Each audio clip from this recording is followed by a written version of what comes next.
Last part talks about rewards and making good habits satisfying and bad habits unsatisfying. What would you rather do? Would you rather do something that gives you this dope ass reward, or would you rather do something that you get punished for at the end of it, or that it hurts, or that you feel like shit afterwards? People are going to choose the one that feels good, the one that they want to do because it feels good. And the problem with this is the this fact that we live in a society that James Clear calls a delayed return environment. A delayed return environment is a society where rewards are not experienced right off the bat. So it takes a long time to experience the outcomes that we want. So if we want to be more calm, be less anxious, and think less, we can't do that immediately. You have to meditate for years at a time before you can reach that goal of being more calm in everyday situations. The human brain has not yet evolved to live in this environment that we currently live in. And the issue is the immediate rewards of bad habits are good. That's what drives us to do bad habits. And then the long term outcomes of bad habits are the unhealthy ones. Smoking is an easy example. So everyone knows the long term effect of smoking cigarettes is you're probably going to get lung cancer or some form of cancer, and you're probably going to die from smoking.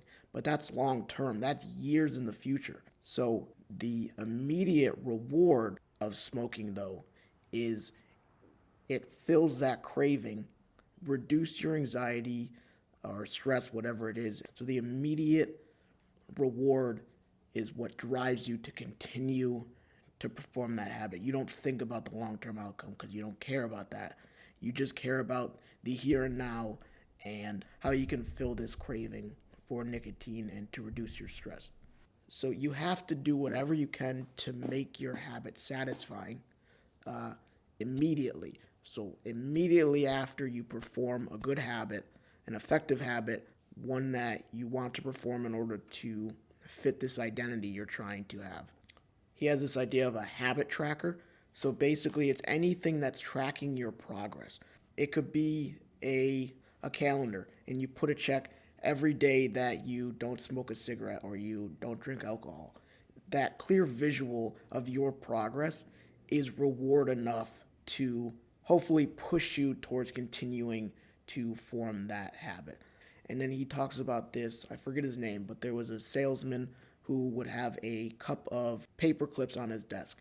And every morning he would go into work and he would make a call. And every time he finished a call, he would move a paper clip into the other cup on his desk. And he would do that. He had like 120 paper clips.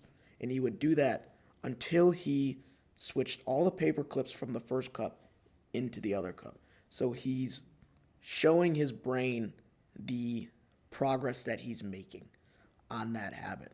And that boosts your willpower to continue doing it. You want to see yourself succeed. You want to see yourself complete that task. But at the same time, you can't beat yourself up when you miss a day. If you miss a day of exercise, you can't beat yourself up about it.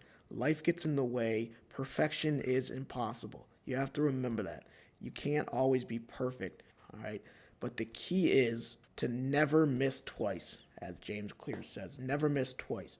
If you miss one day, make sure you don't miss the next day.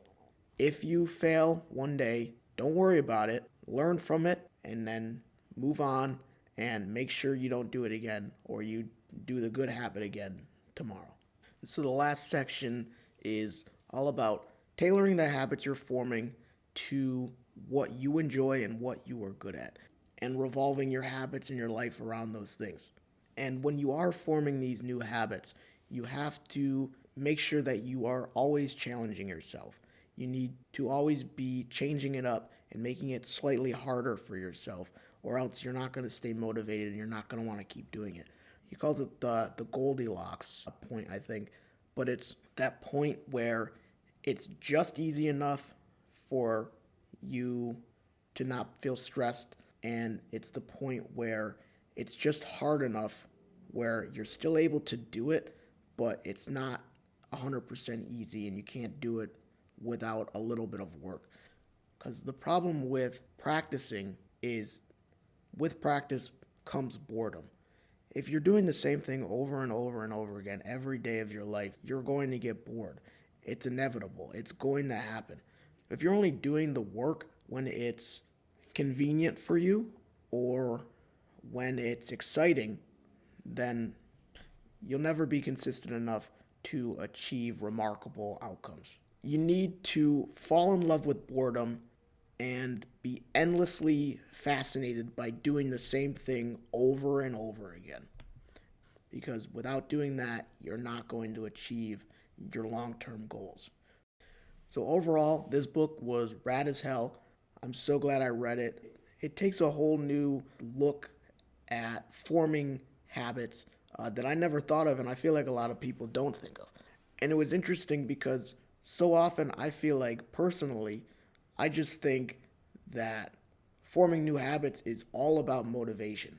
This book completely switched my idea of it. Motivation is nowhere near the most important part.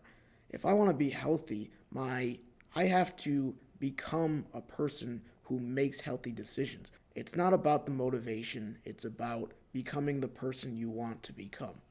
So that was a super interesting point to me. And he puts all these awesome anecdotes at the beginning of every chapter that tie into the chapter you're about to read. And like most of them were super interesting, and I actually like laughed out loud a couple times. So those anecdotes were incredibly beneficial and interesting and tied in super well with the chapter you were about to read. We all have bad habits that we're trying to get rid of. We all want to form good habits. So I would definitely check out this book, Atomic Habits by James Clear. I think you can definitely learn a lot from this. So definitely check it out. If you do, let me know what you think. Peace out. Thanks for watching. Good luck.